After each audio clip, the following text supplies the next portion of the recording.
Bismillahirrahmanirrahim. Assalamualaikum warahmatullahi wabarakatuh. Selamat pagi, salam sejahtera bagi kita semua.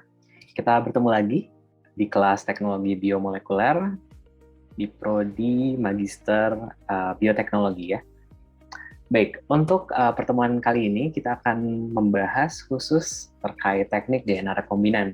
Nah, mungkin beberapa dari Bapak Ibu sudah mengenal teknik ini, bahkan pernah melakukan ya. Who knows? Mari kita lihat sama-sama bagaimana teknik DNA rekombinan ini bisa diaplikasikan di berbagai bidang dan juga sejarahnya yang tidak kalah penting ya. Baik, sebenarnya teknik DNA rekombinan ini sudah tidak asing ya di bidang bioteknologi. Jadi kalau kita lihat dari definisinya sendiri, teknik DNA rekombinan ini bisa didefinisikan sebagai suatu seri prosedural untuk menggabungkan atau mengkombinasikan segmen-segmen DNA. Nah, jadi biasanya ada molekul DNA rekombinan yang kita buat atau kita konstruksi dari segmen-segmen yang diperoleh dari misalkan gene of interest, gen yang kita istilahnya inginkan untuk disisipkan ke dalam plasmid, gitu ya. Jadi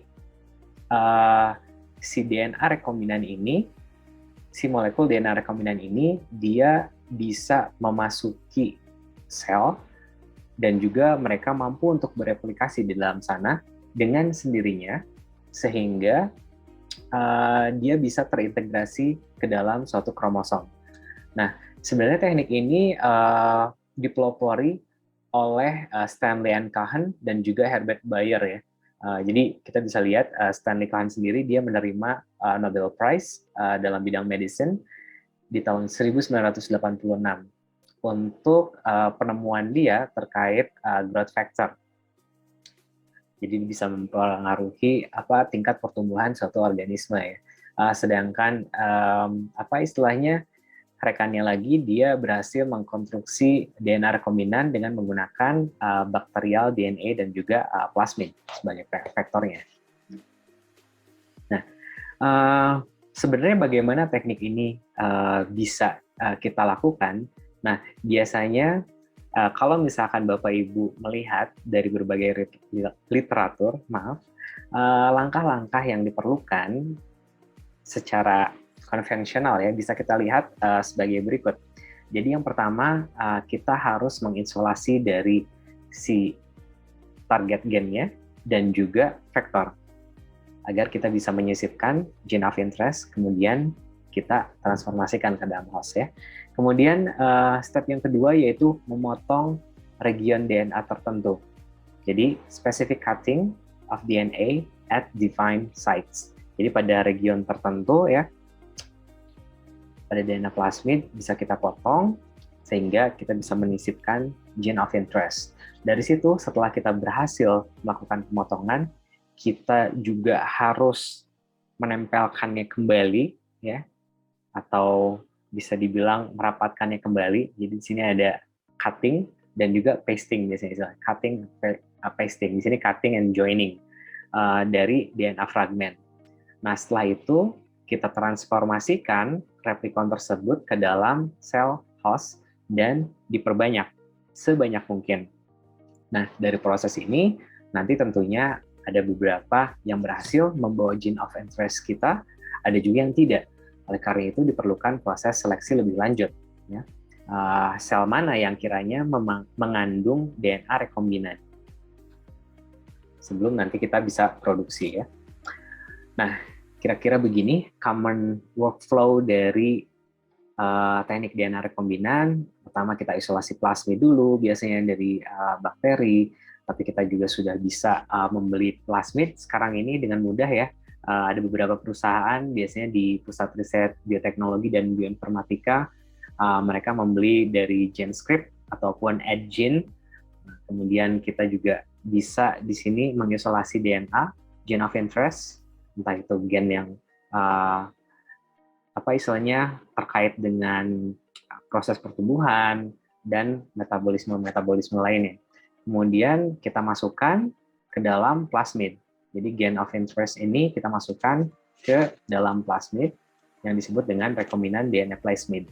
Oke, dari situ kemudian plasmid diletakkan pada si host cell atau ini ya transformasi sehingga bisa diperbanyak sebanyak-banyaknya. Oke, nah di sini ada clone of cells ya, jadi proses perbanyakan tadi. Nah dari proses perbanyakan tadi kita bisa lihat apakah si selnya ini mengandung gene of interest atau tidak. Yang selanjutnya kita apa istilahnya bisa lihat ya, dan kita produksi secara massal untuk tujuan yang kita inginkan, entah itu untuk menciptakan organisme yang resisten terhadap hama atau untuk bioremediasi dan lain sebagainya. Masih banyak aplikasinya. Nah, untuk proses yang awal tadi, menentukan gene of interest dan juga isolasi plasmid. Isolasi plasmid sekarang sudah relatif lebih mudah. Nah, untuk menentukan gene of interest, sebenarnya bagaimana para peneliti pada awalnya dia bisa menentukan misalkan suatu gen tertentu terlibat pada pathway tertentu dari sekian banyaknya gen yang ada pada tubuh makhluk hidup ya, seperti yang kita bahas di pertemuan sebelumnya tentang genom dan sebagainya. Nah, bagaimana caranya? Ada yang bisa menambahkan mungkin di sini, Bapak Ibu? Ya, salah satunya kita bisa manfaatkan dari database ya. Di era sekarang ini kan eranya big data ya. Dan untungnya segala informasi genetik untuk berbagai spesies sekarang sudah bisa tersimpan pada suatu database. Di sini untuk saya sendiri, saya menggunakan KEGG database. KEGG ini kependekan dari Kyoto Encyclopedia of Genes and Genomes. Dan pada situs KEGG ini ada KEGG Pathway, di mana di sini menyimpan suatu koleksi informasi terkait gen-gen yang terlibat pada berbagai proses, termasuk pathway-nya, gen yang terlibat dalam proses metabolisme misalkan, ataupun genetic information processing, environmental information processing, proses cells, proses-proses selular, penyakit, dan juga untuk pengembangan suatu obat. Ini bisa memanfaatkan database kayak gini. Okay. Nah ini jika Bapak Ibu cek nih ke situsnya genome.gp/keg/pathway untuk pathway. Nah di sini Bapak Ibu bisa cari ya, misalkan ingin mencari gen-gen yang terlibat pada proses pathway tertentu, Bapak Ibu tinggal entry saja nama spesiesnya ke dalam keywords. Di sini perlu saya tekankan bahwa belum semua atau belum seluruh organisme terpetakan pathway ataupun gen-gen yang terlibat di dalamnya. Namun beberapa spesies komersial tentunya sudah tersimpan dengan baik di dalam database ini. Jadi Bapak Ibu bisa ketikkan, kalau misalkan saya kerang-kerangan ya, kerang Pasifik misalkan, Crassostrea gigas. Nah, kita bisa cari. Nah, kemudian kita bisa cari pathway ataupun gen-gen yang terlibat pada pathway tersebut. Nah, di sini kalau misalkan kita cari salah satu spesies komersial di bidang peternakan, misalkan sapi ya, kita masukkan cow. Cow ini ada banyak spesiesnya, mungkin salah satunya yang paling komersial adalah Bos taurus, misalkan. Kita masukkan Bos taurus ke dalam tadi sebagai query-nya. Nah, kemudian nanti akan muncul beberapa pathway dengan ID tertentu. Ini ID-nya BTA0010 misalkan untuk pathway glycolysis. Pada kolom berikutnya di sini dijelaskan terkait pathway tersebut. Jadi glycolysis itu apa dan juga gluconeogenesis itu apa. Kemudian di sini ada beberapa objek yang terlibat dan juga ID-ID lainnya terkait molekul-molekul yang terlibat. Nah, ketika kita klik pathway glycolysis dari spesies tadi ya, Bos taurus, dari sapi ini, maka nanti akan diperoleh data sebagai berikut ya, data tambahan ya di sini. Jadi jika kita lihat di sini, maka ada 64 gen-gen yang terlibat dalam pathway tersebut. Jadi Bapak Ibu bisa cek di sini, misalkan Bapak Ibu klik lebih lanjut ya, dari apa istilahnya subsection gene ini, nanti Bapak Ibu akan bisa melihat misalkan pathway terkait. Misalkan pathway yang dipilih tadi glycolysis ya, pathway dengan ID DTA 00010. Nah ini pathway-nya, jadi diinisiasi oleh molekul tertentu, kemudian di metabolisme oleh misalkan enzim tertentu dengan ID tertentu dan lain-lain. Nah kemudian di sini dijelaskan juga ada yang namanya ortholog table. Jadi glycolysis itu pathway-nya ternyata tidak hanya satu, tapi ada banyak ya. Jadi ada bermacam-macam. Glycolysis yang diperoleh dari Embden-Meyerhof pathway, di mana di sini bisa mengubah glukosa menjadi piruvat dengan ID pathway seperti ini. Kemudian ada juga glycolysis yang melibatkan 3 molekul karbon ya dengan pathway yang ini. Kemudian ada juga gluconeogenesis dengan pathway lainnya dan lain sebagainya. Okay. Nah, kemudian jika kita pilih terkait pathway glycolysis ini, nanti Bapak Ibu bisa melihat beberapa nama gen-gen yang terlibat pada pathway tersebut.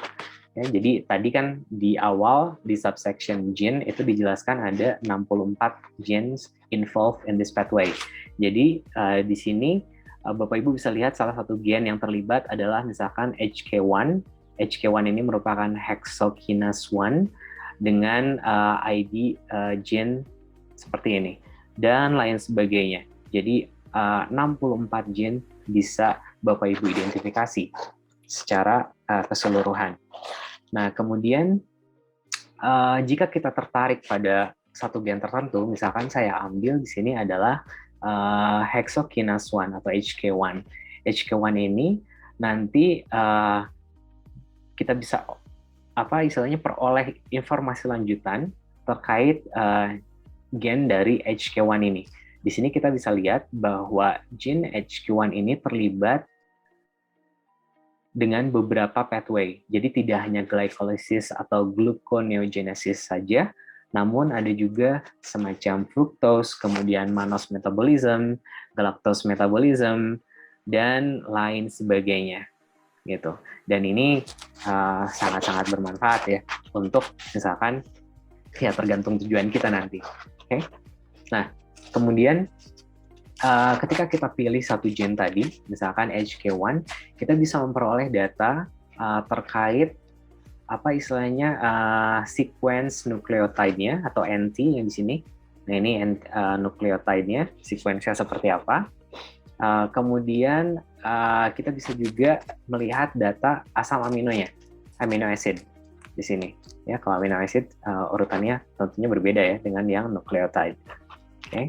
Jadi Bapak Ibu bisa lihat secara lengkap ya dalam database ini seperti apa. Nah, kemudian misalkan kita ingin mencari informasi genom dari organisme tertentu pada database ini juga bisa ya. Dan kita misalkan dari informasi genom tersebut kita ingin mencari gen mana yang terlibat pada proses metabolisme tertentu. Nah, ini kita bisa lihat. Misalkan kita cari aja ya di di kolom searching-nya di sini, searching for genes ya untuk mencari gen ini. Misalkan gen-gen yang terkait pada proses kehamilan atau pregnancy di spesies Bos taurus. Nah, kita nanti bisa lihat misalkan kita type di sini, kemudian kita lanjutkan. Nah, di sini Bapak Ibu akan mendapat kurang lebih 34 gen-gen yang terlibat pada proses pregnancy di spesies Bos taurus. Oke, jadi gen-gen ini bisa Bapak Ibu manfaatkan informasi gen-gen ini untuk apa istilahnya merancang eksperimen teknik DNA rekombinan ibu, Bapak Ibu nantinya sesuai dengan tujuannya. Gitu. Jadi dari apa istilahnya big data dan juga ketersediaan tools bioinformatics yang ada sekarang itu sangat-sangat memudahkan kita dalam apa istilahnya melakukan rekayasa DNA gitu, untuk tujuan tertentu. Makanya di sini saya tuliskan conclusion-nya ini bioinformatics can be very powerful untuk apa istilahnya mempercepat riset terkait DNA rekombinan. Nah, mungkin nanti Bapak Ibu bisa mencoba mengeksplorasi database kayak gini. Ya, tujuannya tadi ya untuk menentukan gene of interest. Kalau misalkan paling gampang kan kita lihat aja dari literatur gitu ya. Misalkan gen yang terkait pertumbuhan, ada misalkan gen yang dari growth hormone gitu ya dan lain sebagainya. Tapi sebenarnya dari literatur itu juga para peneliti yang melakukan penelitian tersebut bisa saja memperoleh informasi terkait gen tersebut dari database seperti ini. Nah, nanti Bapak Ibu bisa coba, Bapak Ibu bisa pilih misalkan organisme yang diinginkannya apa, kemudian Bapak Ibu bisa pilih spesifik pathway-nya apa, misalkan pathway terkait stres karena lingkungan, stres karena dingin, stres karena suhu, stres karena nutrien, dan lain-lain sebagainya. Kemudian Bapak Ibu bisa identifikasi kira-kira gen-gen apa saja yang terlibat sesuai dengan informasi yang ada pada database. Nah, kemudian Bapak Ibu silakan masukkan hasil eksplorasi tadi ke dalam platform Live Unpad untuk kita nantinya diskusikan secara bersama. Oke, terima kasih Bapak Ibu atas perhatian dan juga partisipasi aktifnya untuk sesi kuliah hari ini. Tetap sehat selalu dan sampai jumpa di sesi yang akan datang. Assalamualaikum warahmatullahi wabarakatuh. Salam sejahtera dan selamat melanjutkan aktivitas.